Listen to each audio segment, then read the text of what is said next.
Go-To Cycle bringing you another how-to video. Today we're going to change the oil in a set of Harley-Davidson Touring air shocks.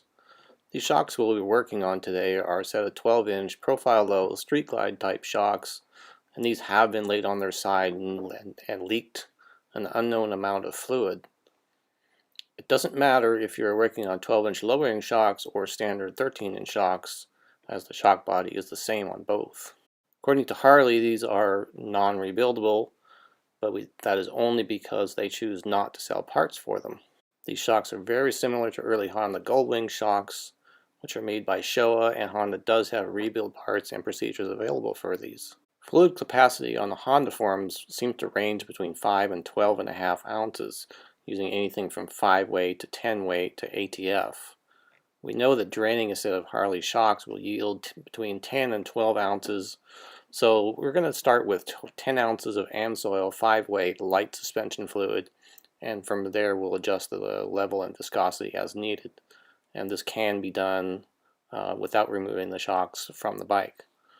The tools we're going to use are very simple: a Harley shock pump, a Mighty Vac, and a graduated measuring cup. The first step, with the shock suspended right side up and both air lines connected, apply approximately 40 psi with the shock pump. Do not exceed 50 psi at any time, and do not use anything but a shock pump, or you may blow the seals. Next, disconnect the shock pump, invert one shock, and quickly disconnect the air line to the inverted shock, and watch the fluid drain quickly from the air line. You may need to repeat this procedure 1 or 2 times. Alternatively, you can connect the Mighty Vac and draw out the fluid that way.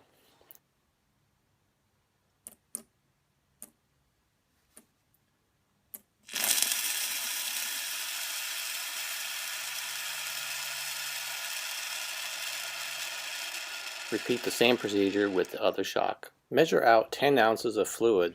Use one of the tapered tips in the Mighty Vac kit to connect to the shock's airline. And with the shock in an upright position, fill the Mighty Vac cup, apply vacuum, and draw in the fluid.